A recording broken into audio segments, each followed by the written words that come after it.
ಕುಡಿದ ಅಮಲಿನಲ್ಲಿ ಅಡ್ಡಾದಿಡ್ಡಿ ಕಾರು ಚಾಲನೆ ಮಾಡಿ ಡಿವೈಡರ್ಗೆ ಡಿಕ್ಕಿ ಹೊಡೆದಿರುವ ಘಟನೆ ತುಮಕೂರಿನಲ್ಲಿ ನಡೆದಿದೆ.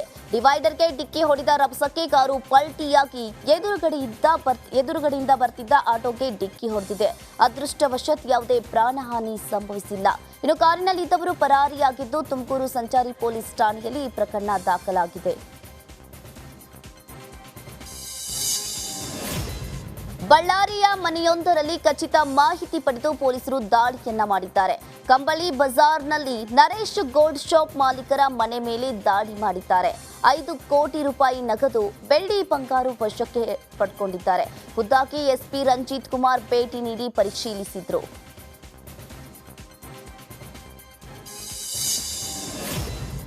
ಕೊಡಗು ಜಿಲ್ಲೆಯ ಹಲವು ಭಾಗಗಳಲ್ಲಿ ವರ್ಷದ ಮೊದಲ ಮಳೆಯಾಗಿದೆ. ಮಳೆ ಬರುವ ನಿರೀಕ್ಷೆಯಲ್ಲಿದ್ದ ಭಾಗಮಂಡಲಕ್ಕೆ ವರುಣ ಕೃಪೆಯನ್ನ ತೋರಿದ್ದಾನೆ. ಇನ್ನು ಎಮ್ಮೆಮಾಡು ಸೇರಿದಂತೆ ಸುತ್ತಮುತ್ತಲಿನ ಗ್ರಾಮಗಳನ್ನ ಮಳೆಯಾಗಿದೆ. ಇನ್ನು ಕೆಲವು ಕಡೆ ಮೋಡ ಕವಿದ ವಾತಾವರಣದಂತಾಗಿದೆ.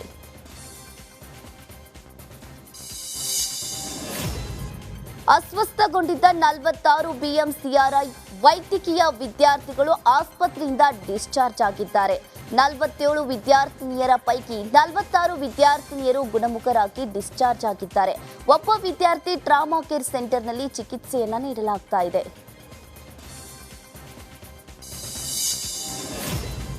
ರಾಜ್ಯದಲ್ಲಿ ದಿನೇ ದಿನೇ ಕಾಲರಾ ಪ್ರಕರಣಗಳು ಹೆಚ್ಚಾಗ್ತಾನೇ ಇವೆ. ರಾಜ್ಯಾದ್ಯಂತ ಒಟ್ಟು 14 ಕಾಲರಾ ಪ್ರಕರಣ ದಾಖಲಾಗಿವೆ. ಬಿಬಿಎಂಪಿ ವ್ಯಾಪ್ತಿಯಲ್ಲಿ 8 ಕೇಸ್ಗಳು ದಾಖಲಾಗಿದ್ದು, ಬೆಂಗಳೂರು ನಗರ ಜಿಲ್ಲೆಯಲ್ಲಿ 5 ಕಾಲರಾ ಪ್ರಕರಣಗಳು ಪತ್ತೆಯಾಗಿದೆ.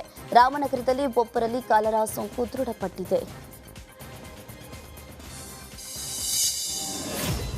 ರಿಪಬ್ಲಿಕ್ ಕನ್ನಡ ವರದಿ ಬೆನ್ನಲ್ಲೇ ಬಿಬಿಎಂಪಿ ಅಧಿಕಾರಿಗಳು ಈಗ ಎಚ್ಚೆತ್ತುಕೊಂಡಿದ್ದಾರೆ. ರೇಸ್ ಕೋರ್ಸ್ ಜಂಕ್ಷನ್ನಲ್ಲಿ ಹಾಕಿದ ದಂಡದ ಫಲಕ ತೆರವುಗೊಳಿಸಿದ್ದಾರೆ.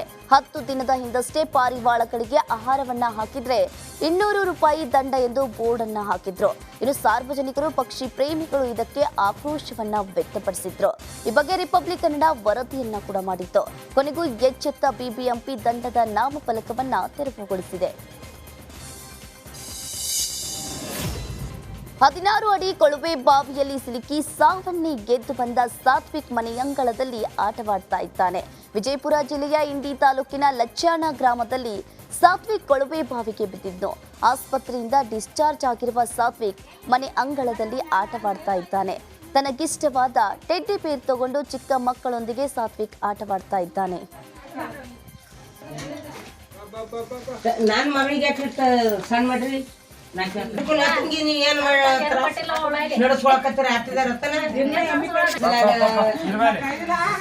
ನೀವು ಕಾಯ್ದಿರಿ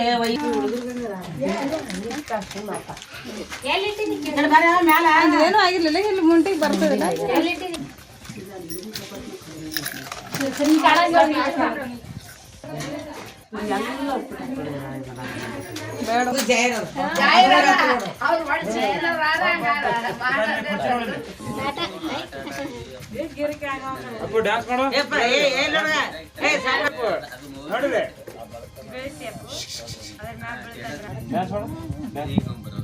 ತೆರಿ ಕಾಣಿಸ್ತು ಪೈಲ ಮೇಲೆ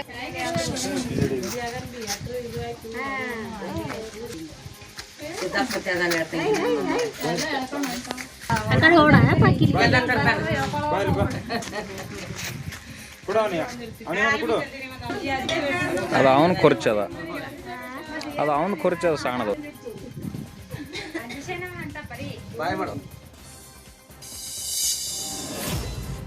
ದಿನೇಶ್ ಗುಂಡೂರಾವ್ ಮನೆಯಲ್ಲಿ ಅರ್ಧ ಪಾಕಿಸ್ತಾನಿ ಇದೆ ಎಂದಿದ್ದ ಶಾಸಕ ಯತ್ನಾಳ್ ದೂರು ದಾಖಲಾಗಿದೆ.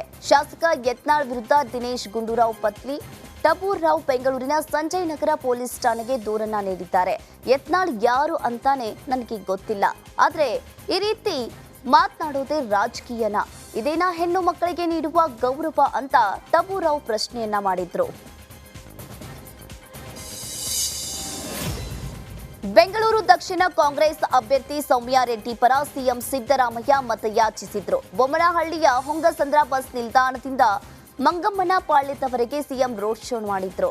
ಈ ವೇಳೆ ಸಿಎಂ ಸಿದ್ದರಾಮಯ್ಯಗೆ ಹೂವಿನ ಸುರಿಮಳೆಗೈದು ಅದ್ದೂರಿಯಾಗಿ ಸ್ವಾಗತವನ್ನ ಕೋರಲಾಯಿತು.